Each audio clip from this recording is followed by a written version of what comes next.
Welcome to my channel. ನೀವಿನ್ನು ನನ್ನ channel subscribe ಆಗಿರಾ ಅಂದ್ರೆ ಸಬ್ಸ್ಕ್ರೈಬ್ ಆಗಿ. ಭಾಗ್ಯಲಕ್ಷ್ಮಿ ಇಂದಿನ ಪೂರ್ತಿ ಸಂಚಿಕೆಯಲ್ಲಿ ಏನಾಗ್ತಿದೆ ಅಂತ ಈ ವಿಡಿಯೋದಲ್ಲಿ ನೋಡೋಣ. ಇಲ್ಲಿ ಗುಂಡಣ್ಣ ಹಾಗೂ ಭಾಗ್ಯ ಅವರು ಮನೆಗ್ ಬಂದಿರ್ತಾರೆ. ಇಲ್ಲಿ ಗುಂಡಣ್ಣ ಅವರು ನಡೆದಿರೋ ಸತ್ಯನೆಲ್ಲ ಮನೆಯವ್ರ ಹತ್ರ ಹೇಳ್ತಿರ್ತಾರೆ. ಇಲ್ಲಿ ಗುಂಡಣ್ಣ ಹೇಳ್ತಾರೆ, ಅಪ್ಪ ಅಮ್ಮ ಫೀಸ್ ಕಟ್ಟಲ್ಲ ಅಂತ ಅಪ್ಪ ತುಂಬಾ ಖುಷಿಯಾಗಿದ್ರು. ನನ್ ಜೊತೆ ಮಾತಾಡ್ಬೇಕಾದ್ರೂ ಕೂಡ ಅಮ್ಮಂಗೆ ಅಪ್ಪ ಬೈತಾನೆ ಇದ್ರು. ಪಪ್ಪ ಫೀಸ್ ಕಟ್ಲೇಬೇಕು ಅಂತ ತುಂಬಾ ಕಾನ್ಫಿಡೆನ್ಸ್ ಅಲ್ಲಿ ಬಂದಿದ್ರು. ಆದ್ರೆ ನಮ್ ಟೀಚರು ಫೀಸ್ ಆಲ್ರೆಡಿ ಕಟ್ಟಾಗ್ತಿದೆ ಅಂತ ಹೇಳ್ತಿದಂಗೆ ಆಗ ಪಪ್ಪ ಫುಲ್ ಸ್ಯಾಡ್ ಅಂತ ಇಲ್ಲಿ ಗುಂಡನವರು ತುಂಬಾ ಆಕ್ಷನ್ ಅಲ್ಲಿ ಅವ್ರಪ್ಪ ಹೇಗ್ ಮಾಡ್ತಿದ್ರು ಆ ತರ ಮಾಡಿ ತೋರಿಸ್ತಿರ್ತಾರೆ. ಆಗ ನನ್ನಮ್ಮ ಹೇಗ್ ಬಂದ್ರು ಗೊತ್ತಾ, ಫುಲ್ ಮಾಸ್ ಆಗಿ ನಡ್ಕೊಂಡ್ ಬಂದ್ರು ಅಂತ ಹೇಳಿ ಇಲ್ಲಿ ಭಾಗ್ಯ ಅವರು ಯಾವ ರೀತಿ ಬಂದು ನಡ್ಕೊಂಡ್ ಬಂದ್ರು ನಿಂತಿರೋದನ್ನ ಇಲ್ಲಿ ಗುಂಡಣ್ಣ ಅವರು ಮಾಡಿ ತೋರಿಸ್ತಾರೆ. ಆಮೇಲೆ ರಪ್ಪ ರಪ್ಪ ಅಂತ ಡೈಲಾಗ್ ಮೇಲೆ ಡೈಲಾಗ್ ಹೇಳ್ತಾನೆ ಇದ್ರು ಅಮ್ಮ. ಆಮೇಲೆ ನಮ್ಮಮ್ಮ ಮಾಸ್ ಡೈಲಾಗ್ ನ ಬಿಡ್ತಾನೆ ಇದ್ರು. ಅವಾಗ ನೋಡಿದ್ರೆ ಪಪ್ಪ ಫುಲ್ ಸೈಲೆಂಟ್ ಆಗ್ಬಿಟ್ರು. ಈ ಸೀನ್ ನೋಡಕ್ಕೆ ಎಷ್ಟು ಮಜಾ ಇತ್ತು ಗೊತ್ತಾ. ಈ ಶ್ರೇಷ್ಠ ಆಂಟಿನೇ ಈ ತರ ಎಲ್ಲ ಮಾಡಿತು ಅಂತ ಅಮ್ಮಂಗೆ ಗೊತ್ತಾಯ್ತು. ಅದು ಅಪ್ಪಂಗೆ ಅಮ್ಮ ಹೇಳ್ತಿದಂಗೆ ಫುಲ್ ಶಾಕ್ ಆಗ್ಬಿಟ್ರು ಅಪ್ಪ ಅಂತ ಇಲ್ಲಿ ಗುಂಡಣ್ಣ ಅವರು ಎಲ್ಲಾರ್ಗು ಹೇಳ್ತಿರ್ಬೇಕಾದ್ರೆ ಇಲ್ಲಿ ಭಾಗ್ಯ ಅವರು ಸಾಕು ಗುಂಡಣ್ಣ, ಏನ್ ಗುಂಡಣ್ಣ ಪಪ್ಪನ್ ಬಗ್ಗೆ ಈ ತರ ಎಲ್ಲಾರ್ ಮುಂದೆ ಹೇಳಿ ಆಡ್ಕೋತಾರ ಅಂತ ಭಾಗ್ಯ ಹೇಳ್ತಾರೆ. ನೀನ್ ಸರಿಯಾಗೆ ಮಾಡಿದ್ಯಾ ಬಿಡು ಭಾಗ್ಯ, ಅಷ್ಟೆಲ್ಲ ಮಾಡಿದ್ರು ಆ ಮನೆ ಹಾಳಿ ಶ್ರೇಷ್ಠಗೆ ಬುದ್ಧಿನೇ ಬಂದಿಲ್ವಲ್ಲ. ಪ್ರತಿ ಸಲನು ಏನಾದ್ರೂ ಒಂದು ಸಮಸ್ಯೆ ತರ್ತಾನೆ ಇರ್ತಾಳೆ ಅವಳು. ಅದೆಷ್ಟ್ ಹೇಳಿದ್ರು ಅವಳು ಮಾತ್ರ ಬುದ್ಧಿ ಕಲಿಯಲ್ಲ. ಅವಳು ಯಾವಾಗ ಬುದ್ಧಿ ಕಲ್ತಾಳೋ ಆ ಭಗವಂತನಿಗೆ ಗೊತ್ತು ಅಂತ ಇಲ್ಲಿ ಧರ್ಮ ಅವರು ಕುಸ್ ಮಾತ್ರ ಹೇಳ್ತಾರೆ. ಅವಳಿಗೆ ಇನ್ನೊಬ್ರಿಗೆ ಕಷ್ಟ ಕೊಡೋದೆ ಚಟ ಆಗ್ಬಿಟ್ಟಿದೆ ಮಾವ, ಅವಳಿಗೆ ಎಷ್ಟ್ ಹೇಳಿದ್ರು ಬುದ್ಧಿ ಬರ್ತಿಲ್ಲ. ನಾನ್ ಹೇಳೋ ರೀತಿ ಎಲ್ಲ ಹೇಳಾಗಿದ್ಯಲ್ಲ ಅಂತ ಇಲ್ಲಿ ಭಾಗ್ಯ ಅವರು ಎಲ್ಲಾರ್ಗು ಹೇಳ್ತಿರ್ಬೇಕಾದ್ರೆ ಅಲ್ಲಿ ಪೂಜಾ ಅವರು ಕೆಲ್ಸ ಮುಗಿಸ್ಕೊಂಡು ಬರ್ತಾರೆ. ಇಲ್ಲಿ ಗುಂಡಣ್ಣ ಅವರು ಹೋಗಿ ಚಿಕ್ಕಿ ಕಂಗ್ರಾಚುಲೇಷನ್ಸ್ ಅಂತ ಹೇಳಿ ಪೂಜಾ ಅವ್ರನ್ನ ತಪ್ಕೋತಾರೆ. ಆದ್ರೆ ಇಲ್ಲಿ ಪೂಜಾ ಅವ್ರು ಮಾತ್ರ ಇಂಟರ್ವ್ಯೂ ತಗೊಳ್ದೆ ನಾನ್ ಹೇಗ್ ಸೆಲೆಕ್ಟ್ ಮಾಡ್ಕೊಂಡು ಅಂತ ಯೋಚನೆ ಮಾಡ್ಕೊಂಡೇ ಬರ್ತಾರೆ. ಅಲ್ಲಿ ಮನೆಯವರೆಲ್ಲ ಪೂಜಾ ಸೆಲೆಕ್ಟ್ ಆಗಿರೋ ವಿಷಯ ಗೊತ್ತಾಗಿ ಕ್ಲಾಸ್ ಮಾಡುತ್ತಾ ತುಂಬಾ ಖುಷಿಯಲ್ಲಿ ಇರ್ತಾರೆ. ಹೇಗಾಯ್ತೆ ಮೊದಲನೇ ದಿನದ ಕೆಲ್ಸ ಅಂತ ಇಲ್ಲಿ ಭಾಗ್ಯ ಕೇಳಿದಾಗ ಅಕ್ಕ ತುಂಬಾನೇ ಚೆನ್ನಾಗಾಯ್ತು, ಹೇಳೋಂತ ವಿಷಯ ಅಷ್ಟೇನಿಲ್ಲ ಅಕ್ಕ, ಸುಮ್ನೆ ಕೂತು ಹಾಗೆ ಬಂದೆ ಅಂತ ಇಲ್ಲಿ ಪೂಜಾ ಹೇಳ್ತಾರೆ. ಹೌದು ನಿಂಗೂ ಅಂತ ಕೆಲ್ಸನೇ ಬೇಕಾಗಿತ್ತಲ್ಲ, ಸರಿ ಹೋಯ್ತಲ್ಲ ಅಂತ ಇಲ್ಲಿ ಕುಸುಮ ಹೇಳ್ಬೇಕಾದ್ರೆ ಇಲ್ಲಿ ಪೂಜಾ ಅವರು ಹೌದು ನಂಗೂ ಅಂತದೇ ಕೆಲ್ಸ ಬೇಕಾಗಿತ್ತು ಅಂತ ಹೇಳ್ತಾರೆ. ಏನಾದ್ರೂ ಆಗ್ಲಿ ಪೂಜಾ, ಒಂದ್ ಕೆಲ್ಸ ಅಂತ ಸಿಕ್ತಲ್ಲ ಅಷ್ಟೇ ಸಾಕು, ಕಂಗ್ರಾಚುಲೇಷನ್ಸ್ ಅಂತ ಹೇಳಿ ಇಲ್ಲಿ ಭಾಗ್ಯ ಅವರು ಪೂಜಾ ಅವ್ರನ್ನ ತಪ್ಕೋತಾರೆ. ಸರಿ ಹೊತ್ತಾಯ್ತು ಎಲ್ರು ಕೈ ತೊಳ್ಕೊಂಡು ಊಟಕ್ ಬನ್ನಿ ಅಂತ ಹೇಳಿ ಇಲ್ಲಿ ಭಾಗ್ಯ ಅವ್ರು ಹೋಗ್ತಾರೆ. ಆ ಕಡೆ ಪೂಜಾ ಅವರು ಸ್ಟೆಪ್ಸ್ ಹತ್ಕೊಂಡು ಯೋಚನೆ ಮಾಡ್ಕೊಂಡೆ ಹೋಗ್ತಿರ್ತಾರೆ. ಅಲ್ಲಿ ಸುಂದ್ರಿ ಅವರು ನಡ್ಕೊಂಡ್ ಬರ್ತಾ ಇರ್ತಾರೆ. ಇಬ್ರು ನೋಡ್ದೆ ಡ್ಯಾಶ್ ಹೊಡ್ದು, ಅಲ್ಲ ಕಣೆ ನಾನೇನೋ ಹಾಡ್ ಹೇಳ್ಕೊಂಡ್ ಬರ್ತೀನಿ ನಿಂಗೇನೆ ಆಯ್ತು ಅಂತ ಹೇಳ್ತಿರ್ಬೇಕಾದ್ರೆ ಈ ಕಡೆ ಪೂಜಾ ಹಾಗಲ್ಲ ಕಣೆ ಕೆಲ್ಸ ಏನೋ ಸಿಕ್ತು ಅಂತ ಹೇಳ್ತಾರೆ. ಅಲ್ಲ ಕಣೆ ಪೂಜಾ ಕೆಲ್ಸ ಸಿಕ್ಕಿದಕ್ಕೆ ಖುಷಿ ಆಗಿರ್ಬೇಕಲ್ವಾ, ನೀನ್ ಯಾಕೆ ಹೀಗಿದ್ಯಾ ಅಂತ ಇಲ್ಲಿ ಸುಂದ್ರಿ ಕೇಳಿದಾಗ ಹಾಗಲ್ಲ ಕಣೆ ಕೆಲ್ಸ ಏನೋ ಸಿಕ್ತು ಆದ್ರೆ ಬಾಸ್ನೇ ನೋಡಕ್ ಆಗ್ಲಿಲ್ವಲ್ಲ. ಅಲ್ಲ ಇದೊಂದ್ ದೊಡ್ಡ ವಿಷಯನ, ಅದ್ರಲ್ಲಿ ಏನಿದೆ ಪೂಜಾದೇವಿ ಅಂತ ಸುಂದ್ರಿ ಹೇಳ್ತಾರೆ. ಹಾಗಲ್ಲ ಸುಂದ್ರಿ, ನನ್ಗೆ ಕೆಲ್ಸನೂ ಕೊಟ್ರು, ನಾನ್ ಕೋಟ್ ಮಾಡೋಷ್ಟು ಸಂಬಳನೂ ಕೊಟ್ರು, ಆದ್ರೆ ಅವ್ರ ಮುಖನೇ ನೋಡಕ್ ಆಗ್ಲಿಲ್ವಲ್ಲ ಅಂತ ಬೇಜಾರು ಅಷ್ಟೇ. ಯಾರಿರ್ಬೋದು ಅಂತ ಕ್ಯೂರಿಯಾಸಿಟಿ ಅಷ್ಟೇ ಅಂತ ಪೂಜಾ ಹೇಳ್ತಾರೆ. ಆ ಕಡೆ ಸುಂದ್ರಿ ಹೇಳ್ತಾರೆ, ಏನಿಲ್ಲ ಪೂಜಾ ದೇವಿ, ಸೀದಾ ಬಾತ್ರೂಮ್ ಹೋಗಿ ಶವರ್ ಆನ್ ಮಾಡು, ತಣ್ಣೀರ್ ಆನ್ ಮಾಡಿ ತತ್ರ ಕೆಳಗಡೆ ತಲೆ ಕೊಡು, ಆಗ ಐಡಿಯಾ ಚೆನ್ನಾಗಿ ಬರುತ್ತೆ ಅಂತ ಹೇಳಿ ಇಲ್ಲಿ ಸುಂದ್ರಿ ಅವರು ಪೂಜಾನ ರೇಗಿಸ್ತಿರ್ತಾರೆ. ಆಗ ಪೂಜಾ ಅವ್ರಿಗೆ ಕೋಪ ಬಂದು ಏನೋ ಮಾತಾಡ್ದೆ ಹೊರಟೋಗ್ತಾರೆ. ಇಲ್ಲಿ ಸುಂದ್ರಿ ಅವರು ಕೆಳಗಡೆ ಇಳ್ದು ಹೊರಟೋಗ್ತಾರೆ.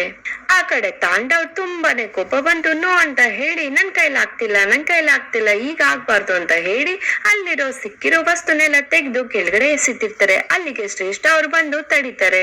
ಪ್ರತಿ ಸಲ ಎಮ್ಮೆ ಸೋಲ್ತಾಳೆ ಅನ್ಕೊಂಡ್ರೆ ಈ ಪ್ರತಿ ಸಲ ಎಮ್ಮೆ ಗೆಲ್ತಾನೆ ಬರ್ತಿದ್ದಾಳೆ. ಅವಳು ನನ್ ಮುಂದೆ ಸೋಲ್ಲೇಬೇಕು ಅಂತ ಹೇಳಿ ತಾಂಡವ್ ತುಂಬಾ ಕೋಪ ಮಾಡ್ಕೊಬಿಟ್ಟಿರ್ತಾರೆ. ಆಗ ಶ್ರೇಷ್ಠ ಹೇಳ್ತಾರೆ ಕಾಮ್ ಡೌನ್ ತಾಂಡವ್ ಅಂತ ಹೇಳಿ ಇಲ್ಲಿ ತಾಂಡವ್ನ ಸಮಾಧಾನ ಮಾಡ್ತಿರ್ತಾರೆ. ಆ ಕಡೆ ಭಾಗ್ಯ ಅವರು ದೇವ್ರ ಮನೆ ಮುಂದೆ ಕೂತ್ಕೊಂಡು ನಮಸ್ಕಾರ ಮಾಡ್ಕೊಂಡು ಹೇಳ್ತಿರ್ತಾರೆ, ದೇವ್ರೆ ನೀವು ಪ್ರತಿ ಸಲನು ನನ್ ಜೊತೆ ನಿಂತು ಗೆಲ್ಬೇಕು ಅಂತ ಆಶೀರ್ವಾದ ಮಾಡಿದೀರಾ, ಹಾಗೇನೆ ಇನ್ ಮುಂದೆನೂ ಆಶೀರ್ವಾದ ಮಾಡ್ತೀರಪ್ಪ ಅಂತ ಇಲ್ಲಿ ಭಾಗ್ಯ ಅವರು ಬೇಡ್ಕೋತಿರ್ತಾರೆ. ಆ ಕಡೆ ತಾಂಡವರು ಅವಳು ಸೋಲ್ಬೇಕು, ಅವಳು ಎಲ್ಲಾದ್ರಲ್ಲೂ ನನ್ ಮುಂದೆ ಸೋಲ್ತಾನೆ ಇರ್ಬೇಕು. ಅವಳು ಯಾವ್ದ್ರಲ್ಲೂ ಗೆಲ್ವೆ ನೋಡ್ಬಾರ್ದು. ಕಷ್ಟಪಟ್ಟು ಅವಳು ಸಾಯ್ತಿರ್ಬೇಕು. ಅವಳೊಬ್ಳು ಎಮ್ಮೆ ಅಂತ ಹೇಳಿ ಇಲ್ಲಿ ತಾಂಡವ್ ತುಂಬಾ ಕೋಪ ಮಾಡ್ಕೊತಿರ್ತಾರೆ. ಆ ಕಡೆ ಭಾಗ್ಯ ಅವರು, ದೇವ್ರೆ ನಂಗೆ ಕಷ್ಟಗಳನ್ನೇ ಕೊಡ್ಬೇಡ ಅಂತ ಹೇಳ್ತಿಲ್ಲಪ್ಪ, ಕಷ್ಟಗಳು ಕೊಟ್ಟಾಗ ಕಷ್ಟಗಳು ಬಂದಾಗ ನಾನ್ ಅದನ್ನ ಎದುರಿಸಿ ನಿಂತ್ಕೊಳ್ಳೋಷ್ಟು ಶಕ್ತಿ ಕೊಡಪ್ಪ.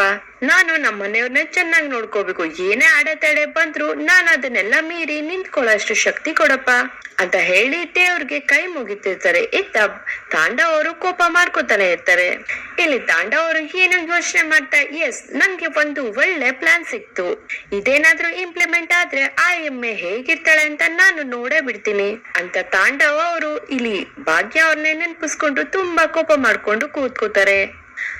ಆಮೇಲೆ ನಾಳೆ ಬೆಳಗ್ಗೆ ಆಗುತ್ತೆ. ಪೂಜಾ ಅವರು ಕೆಲ್ಸಕ್ ಬರ್ತಾರೆ. ಕೆಲ್ಸಕ್ ಬಂದು ರಿಸೆಪ್ಷನಿಸ್ಟ್ ಪ್ಲೇಸ್ ಅಲ್ಲಿ ಕೂತಿದ್ದಾಗ ಅಲ್ಲಿ ಒಂದು ನೋಟ್ ಇರುತ್ತೆ ಅವ್ರಿಗೆ. ಅಲ್ಲಿ ಪತ್ರದಲ್ಲಿ ಓದ್ತಿರ್ತಾರೆ, ಪೂಜಾ ನೀನು ಇಲ್ಲಿ ಕೆಲ್ಸಕ್ ಸೇರಿರೋದು ಖುಷಿ ಆಯ್ತು, ನಿನ್ಗೆ ಜಾಬ್ ಕೊಟ್ಟು ನನ್ ಕನ್ಸು ನನ್ಸಾಯ್ತು ಅಂತ ಇಲ್ಲಿ ಆ ನೋಟ್ ಅಲ್ಲಿ ಬರ್ದಿರೋದ್ನ ಪೂಜಾ ಅವರು ಓದ್ತಾರೆ.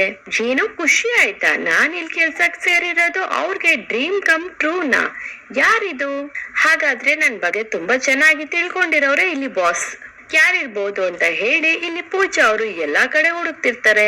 ನಿನ್ನೆಯಿಂದ ನಮ್ ಬಾಸ್ ಯಾರು ಅಂತ ಹುಡುಕ್ತಾನೆ ಇದೀನಿ, ಆದ್ರೆ ಕಾಣಿಸ್ತಾನೆ ಇಲ್ವಲ್ಲ. ಇವತ್ ನೋಡಿದ್ರೆ ಈ ತರ ಲೆಟರ್ ಬೇರೆ ಬರ್ದಿಟ್ಟು ಹೋಗಿದ್ದಾರೆ. ಈ ತರ ಲೆಟರ್ ಬರ್ದಿಟ್ಟಿದ್ದಾರೆ ಅಂದ್ರೆ ಯಾರು ನನ್ ಬಗ್ಗೆ ಚೆನ್ನಾಗಿ ಗೊತ್ತಿರೋರೇ ಇರ್ಬೇಕು. ಇಲ್ಲೇ ಎಲ್ಲ ಇರ್ಬೋದಾ ಅಂತ ಪೂಜಾ ಅವರು ಹುಡ್ಕೋದಕ್ಕೆ ಶುರು ಮಾಡ್ತಾರೆ.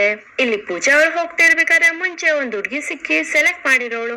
ಹಲೋ ಎಲ್ಲಿ ಹೋಗ್ತಿದ್ದೀರಾ ಅಂತ ಹೇಳಿದ್ರೆ ಇಲ್ಲಿ ಪೂಜಾ ಹೇಳ್ತಾರೆ, ನಿಮ್ ಬಾಸ್ ನೋಡೋದಕ್ಕೆ. ಇವತ್ತು ಬಾಸ್ ನ ಯಾರು ನೋಡಕ್ಕಾಗಲ್ಲ, ಅವ್ರು ಯಾರನ್ನು ಕಳಿಸ್ಬೇಡ ಅಂತ ಹೇಳಿದ್ರೆ ಮೊದ್ಲೇ ಬಿಸಿ ಇದಾರೆ ಅಂತ ಇಲ್ಲಿ ಆ ಹುಡ್ಗಿ ಹೇಳ್ತಾರೆ. ಹೋಗ್ಬಾರ್ದು ಅಂದ್ರೆ ಹೋಗ್ಬಾರ್ದು, ಸುಮ್ನೆ ಹೋಗಿ ನಿಮ್ ಜಾಗದಲ್ಲಿ ಕುತ್ಕೊಂಡ್ ಕೆಲ್ಸ ಮಾಡಿ ಅಂತ ಹೇಳ್ತಿರ್ಬೇಕಾದ್ರೆ ಇಲ್ಲಿ ಪೂಜಾ ಅವರು, ಇವಳೇನ್ ಹೀಗ ಆಡ್ತಾಳೆ, ಏನ್ ಹೋಗ್ಬಾರ್ದ, ಏನ್ ನಾನ್ ಹೋಗ್ಬಿಟ್ರೆ ಅವ್ರೇನ ನನ್ನ ತಿನ್ಬಿಡ್ತಾರ, ಹೇಗಾದ್ರೂ ಮಾಡಿ ಅವ್ರ ಮೀಟ್ ಆಗ್ಲೇಬೇಕಲ್ಲ, ನಾನೇನಾದ್ರು ಪ್ಲಾನ್ ಮಾಡ್ಲಾ ಅಂತ ಪ್ಲಾನ್ ಮಾಡಿ ಇಲ್ಲಿ ಪೂಜಾ ಅವರು, ಹಾಗಾದ್ರೆ ಇವತ್ತು ಅವ್ರು ಸಿಗಲ್ಲ ಅಲ್ವಾ ಅಂತ ಆ ಹುಡ್ಗಿಗೆ ಕೇಳ್ತಾರೆ. ಖಂಡಿತವಾಗ್ಲೂ ಸಿಗಲ್ಲ, ಯಾಕೆಂದ್ರೆ ಅವ್ರ ಶೆಡ್ಯೂಲ್ ತುಂಬಾ ಬಿಸಿ ಇದೆ ಅಂತ ಆ ಹುಡ್ಗಿ ಹೇಳ್ತಾಳೆ. ವಿಷಯ ಏನು ಅಂತ ಹೇಳಿದ್ರೆ, ನಾನು ಇವತ್ತಿಂದ ಈ ಕೆಲ್ಸ ಮಾಡ್ತಿಲ್ಲ, ನಾನು ಕ್ವಿಟ್ ಮಾಡ್ತಿದ್ದೀನಿ, ಹೋಗಿ ನೀವೇ ನಿಮ್ ಬಾಸ್ ಹತ್ರ ಹೇಳ್ಬಿಡಿ ಅಂತ ಹೇಳಿ ಇಲ್ಲಿ ಪೂಜಾ ಅವರು ತುಂಬಾ ಕೋಪ ಮಾಡ್ಕೊಂಡು ಹೊರಟೋಗ್ತಾರೆ. ಅಯ್ಯೋ ಇದೇನಿದೆ, ಇವ್ರು ಕೆಲ್ಸ ಬಿಡ್ತೀನಿ ಅಂತಿದಾರಲ್ಲ, ಮೊದ್ಲು ಹೋಗಿ ಬಾಸ್ ಹತ್ರ ಹೇಳ್ಬೇಕು ಅಂತ ಹೇಳಿ ಇಲ್ಲಿ ಆ ಹುಡ್ಗಿ ಹೋಗ್ತಾರೆ. ಇಲ್ಲಿ ಆ ಹುಡ್ಗಿ ಬಂದು ಬಾಸ್ ಹತ್ರ ಕೆಲ್ಸ ಬಿಡ್ತಾರಂತೆ ಹೇಳ್ತಿದಂಗೆ ಆ ಬಾಸ್ ಹೇಳ್ತಾರೆ, ಏನು ಕೆಲ್ಸ ಬಿಡ್ತಾಳಂತ, ಕೆಲ್ಸ ಬಿಡೋದಕ್ಕೆ ನಾನ್ ಹೇಗ್ ಬಿಟ್ಬಿಡ್ತೀನಿ ಅವಳಿಗೆ, ಎಲ್ಲಿದ್ದಾಳೆ ಅವಳು ಅಂತ ಇಲ್ಲಿ ಬಾಸ್ ಕೇಳಿದಾಗ ಅವ್ರಿಗೆ ಹೇಳಿದೆ, ಇಲ್ಲೇ ಸರ್ ರಿಸೆಪ್ಷನ್ ಅಷ್ಟೆಲ್ಲ ಇದ್ದಾರೆ ಅಂತ ಹೇಳ್ತಾರೆ. ಇಲ್ಲಿ ಪೂಜಾ ಅವರು ತನ್ನ ಬ್ಯಾಗ್ ಎಲ್ಲ ತಗೊಂಡು ಹೋಗ್ತಿರ್ತಾರೆ. ಆ ಕಡೆಯಿಂದ ಬಾಸ್ ಬರೋದನ್ನ ಫೇಸ್ ರಿವೀಲ್ ಮಾಡ್ತಾರೆ. ಇಲ್ಲಿ ಬಾಸ್ ನ ನೋಡಿ ಪೂಜಾ ಅವರು ತುಂಬಾ ಶಾಕ್ ಅಲ್ಲಿ ನಿಂತ್ಕೊಂಡು ನೋಡ್ತಾರೆ. ಕಿಶನ್ ಈಸ್ ದಟ್ ಯು ಅಂತ ಇಲ್ಲಿ ಪೂಜಾ ಅವರು ತುಂಬಾ ಶಾಕ್ ಅಲ್ಲಿ ಹೇಳ್ತಿದ್ರೆ, ಆ ಕಡೆ ಅವ್ರ ಬಾಸ್ ಎಸ್ ಪೂಜಾ ನಾನೇ ಅಂತ ಹೇಳ್ತಿದಂಗೆ ಇಲ್ಲಿ ಪೂಜಾಗೆ ತುಂಬಾ ಶಾಕ್ ಆಗುತ್ತೆ. ಆ ಕಡೆ ಸುನಂದ ಅವರು ತುಂಬಾ ಟೆನ್ಷನ್ ಮಾಡ್ಕೊಂಡು ಓಡಾಡ್ತಿರ್ತಾರೆ. ಏ ಭಾಗ್ಯ ಆಯ್ತೇನೆ ನಿನ್ ಕೆಲ್ಸ, ಅಲ್ಲಿ ಪೂಜೆಗೆ ಎಲ್ಲ ತಯಾರಿ ಮಾಡ್ಕೊಂಡಿರ್ತಾರೆ, ಪ್ರಸಾದ ಅಡ್ಗೆ ನೀನೇ ಮಾಡ್ತೀಯ ಅಂತ ಒಪ್ಕೋಬಿಟ್ಟಿದ್ಯಾ, ಓಡಕ್ಕೆ ರೆಡಿ ಇಲ್ವಲ್ಲ, ಬೇಗ ಬಾರೆ ಅಂತ ಹೇಳಿ ಇಲ್ಲಿ ಸುನಂದ ಅವರು ಭಾಗ್ಯ ಮೇಲೆ ಕೂಗಾಡ್ತಿರ್ತಾರೆ.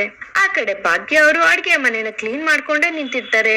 ಅಯ್ಯೋ ಅಮ್ಮ ನೀನಿಷ್ಟು ತಲೆ ಕೆಡ್ಸ್ಕೋಬೇಡಮ್ಮ, ನಾನು ಆಗ್ಲೇ ನಿರ್ಮಲ ಅಕ್ಕನ ಹತ್ರ ಮಾತಾಡಾಯ್ತು, ನೀವು ಆರಾಮಾಗೆ ಬನ್ನಿ ಅಂತ ಹೇಳಿದ್ದಾರೆ, ಯಾಕಮ್ಮ ಇಷ್ಟು ಟೆನ್ಷನ್ ಮಾಡ್ಕೋತೀಯ ಅಂತ ಇಲ್ಲಿ ಭಾಗ್ಯ ಹೇಳ್ತಾರೆ. ಸರಿ ಅತ್ತೆ ನಾನು ಹೋಗ್ ಬರ್ತೀನಿ ಅತ್ತೆ, ಅದೇ ಹೇಳಿದ್ನಲ್ಲ ಅತ್ತೆ ನಿರ್ಮಲ ಅಕ್ಕನ ಮನೇಲಿ ಸತ್ಯನಾರಾಯಣ ಪೂಜೆ ಇದೆ, ಅಲ್ಲಿ ನಾನೇ ಪ್ರಸಾದಕ್ಕೆ ಅಡ್ಗೆ ಮಾಡ್ಬೇಕಂತೆ ಅಂತ ಇಲ್ಲಿ ಭಾಗ್ಯ ಹೇಳ್ಬೇಕಾರೆ, ಅರೆ ಹೌದು ನೀನೇ ಪ್ರಸಾದ ಮಾಡ್ತೀನಿ ಅಂತ ಹೇಳಿದಲ್ವಾ ಭಾಗ್ಯ ಅಂತ ಹೇಳಿದಾಗ ಭಾಗ್ಯ ಅವರು ಹೂ ಅಂತ ತಲೆ ಅಲ್ಲಾಡಿಸ್ತಾರೆ. ಒಳ್ಳೇದಾಯ್ತಮ್ಮ, ದೇವ್ರು ಮಾಡ್ತಿದ್ಯಾ, ತುಂಬಾ ರುಚಿಯಾಗಿ ಮಾಡು, ಹುಷಾರಾಗಿ ಹೋಗ್ಬಮ್ಮ ಅಂತ ಹೇಳಿದಾಗ ಕುಸುಮ ಅವರು ಇಲ್ಲಿ ಭಾಗ್ಯ ಅವರು ಸರಿ ಅತ್ತೆ ಅಂತ ಹೇಳ್ತಾರೆ. ಇಲ್ಲಿ ಸುನಂದ ಅವರು ತಮಾಷೆ ಮಾಡ್ತಿರ್ತಾರೆ. ಅತ್ತೆ ಇಲ್ಲಿ ಕುಸುಮ ಅವ್ರಿಗೆ ಹೇಳ್ತಾರೆ, ಇಲ್ಲಿ ಭಾಗ್ಯ ಅವರು ಮನೆಗ್ ಬರಕ್ ಮುಂಚೆ ಅವಳಿಗೆ ಉಪ್ಪು ಸಕ್ಕರೆ ವ್ಯತ್ಯಾಸನೇ ಗೊತ್ತಾಗ್ತಿರ್ಲಿಲ್ಲ, ಆದ್ರೆ ಈ ಮನೆ ಬಂದು ಈ ವಾತಾವರಣದಲ್ಲಿ ಇದ್ಮೇಲೆ ಅಷ್ಟು ಚೆನ್ನಾಗಿ ಅಡ್ಗೆ ಮಾಡ್ತಿದ್ದಾರೆ, ಎಲ್ಲಾನು ನಮ್ ಕುಸುಮ ಅವರೇ ಹೇಳ್ಕೊಟ್ಟಿದ್ವು ಅಂತ ಸುಂದ್ರಿ ರೇಗಿಸ್ತಿರ್ತಾರೆ. ಇಲ್ಲಿ ಭಾಗ್ಯ ಅವರು ಸಾಕು ಸುಂದ್ರಿ ತಮಾಷೆ ಮಾಡಿದ್ದು ಅಂತ ಹೇಳಿ, ಅತ್ತೆ ಯಾವ್ದಾರ ಆರ್ಡರ್ ಬಂದ್ರೆ ಫೋನ್ ರಿಸೀವ್ ಮಾಡಿ ಅತ್ತೆ, ಅದನ್ನು ನಾವು ತಗೊಳ್ಳೋಣ, ಯಾಕಂದ್ರೆ EMI ಕಟ್ಟೋದಕ್ಕೆ ನೀನು ಹತ್ರ ಬರ್ತಿದೆ, ಯಾವ್ದನ್ನು ಬಿಡದ್ ಬೇಡ ಅಂತ ಇಲ್ಲಿ ಕುಸುಮ ಅವ್ರಿಗೆ ಭಾಗ್ಯ ಹೇಳ್ತಾರೆ. ಇಲ್ಲಿ ಧರ್ಮ ಅವರು ಸರಿ ಮಗ್ಳೆ ಆಯ್ತು ಅಂತ ಹೇಳಿ, ಪೂಜೆ ಅಲ್ವಾ ತಡ ಮಾಡ್ಬಾರ್ದು ಹೊರಡು ಅಂತ ಹೇಳಿ ಇಲ್ಲಿ ಭಾಗ್ಯ ಅವರು ಎಲ್ಲಾರ ಆಶೀರ್ವಾದ ತಗೊಂಡು ಹೊರಡ್ತಾರೆ. ಆ ಕಡೆ ಪೂಜಾ ಅವರು ಬಾಸ್ ಜೊತೆ ಮಾತಾಡ್ತಿರ್ತಾರೆ. ಏನು ನೀನು ನನ್ ಬಾಸ್ ಅಂತ ಹೇಳ್ತಿದಂಗೆ ಅಲ್ಲಿ ಬಾಸ್ ಅವರು ಹೌದು ಕಣೆ ಮಚ್ಚಿ ಅಂತ ಹೇಳ್ತಾರೆ. ನಾನೇ ನಿನ್ ಬಾಸ್ ಅಂತ ಇಲ್ಲಿ ಕಿಶನ್ ಹೇಳ್ತಾರೆ. ಇಲ್ಲಿ ಬಾಸ್ ಅಂತ ಹೇಳಿದ್ರೆ ಅವ್ರ ಹೆಸರು ಕಿಶನ್. ಆಗ ಪೂಜಾ ಅವ್ರಿಗೆ ತುಂಬಾನೇ ನಗು ಬಂದು ಜೋರಾಗಿ ನಗ್ತಿರ್ತಾರೆ. ಅಲ್ಲ, ಇಂಥದೊಂದ್ ದಿನ ಬರುತ್ತೆ ಅಂತ ನಾನ್ ಲೈಫಲ್ಲಿ ನಾನ್ ಇಮ್ಯಾಜಿನ್ ಕೂಡ ಮಾಡಿರ್ಲಿಲ್ಲ. ಅಯ್ಯೋ, ಎಲ್ಲಾ ಬಿಟ್ಟು ನಿನ್ನ ನನ್ ಬಾಸ್ ಅಂತ ಕರಿಬೇಕಲ್ಲ, ನನ್ ಕರ್ಮ ಅಂತ ಹೇಳಿ ಇಲ್ಲಿ ಪೂಜಾ ಅವ್ರು ನೋಡ್ಕೊಂಡು ನಗ್ತಾನೆ ಇರ್ತಾರೆ. ಇಲ್ಲಿ ಆ ಹುಡ್ಗಿ ಬಂದು, ಸರ್ ನಿಮ್ಗೆ ಇವ್ಳು ಗೊತ್ತಾ ಅಂತ ಹೇಳ್ತಿದಂಗೆ ಇಲ್ಲಿ ಕಿಶನ್ ಅವ್ರು ಹೇಳ್ತಾರೆ, ಏನ್ ಗೊತ್ತಾ ಅಂತ ಕೇಳ್ತಿದ್ಯಾ, ನಾನು ಇವಳಿಗೆ ಸೂಪರ್ ಸೀನಿಯರ್, ಇವಳು ಮಾಡಿರೋ ಕೆಲ್ಸ ಒಂದ ಎರಡ ಅಂತ ಹೇಳಿ ಇಲ್ಲಿ ಕಾಲೇಜ್ ಡೇಸ್ ಫ್ಲಾಶ್ ಬ್ಯಾಕ್ ತೋರಿಸ್ತಾರೆ. ಇಲ್ಲಿ ಕಿಶನ್ ಅವರು ಓದೋದಕ್ಕೆ ತುಂಬಾ ಕಷ್ಟ ಆಗಿ ಎಲ್ಲಾನು ಓದ್ಕೊಂಡ್ ನಿಂತಿರ್ಬೇಕಾದ್ರೆ ಅಲ್ಲಿಗೆ ಪೂಜಾ ಹಾಗೂ ಪೂಜಾ ಫ್ರೆಂಡ್ಸ್ ಬರ್ತಾರೆ. ಇಲ್ಲಿ ಪೂಜಾ ಅವ್ರು ಮಾತ್ರ ಬಂದು ಕಿಶನ್ ಜೊತೆ ಮಾತಾಡ್ತಿರ್ತಾರೆ.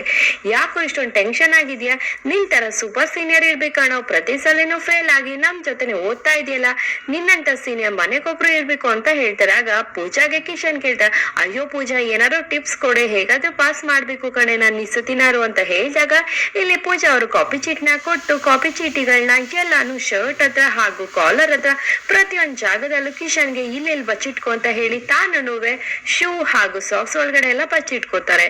ಇದು ಇಂದಿನ ಸಂಚಿಕೆ ಆಗಿರುತ್ತೆ. ನಿಮ್ಗೆ ಈ ವಿಡಿಯೋ ಇಷ್ಟ ಆದ್ರೆ ಲೈಕ್ ಮಾಡಿ ಮತ್ತು ಶೇರ್ ಮಾಡಿ. ನೀವು ಇನ್ನೂ ನನ್ನ ಚಾನಲ್ ಸಬ್ಸ್ಕ್ರೈಬ್ ಆಗಿಲ್ಲ ಅಂದ್ರೆ ಸಬ್ಸ್ಕ್ರೈಬ್ ಆಗಿ. Thank you.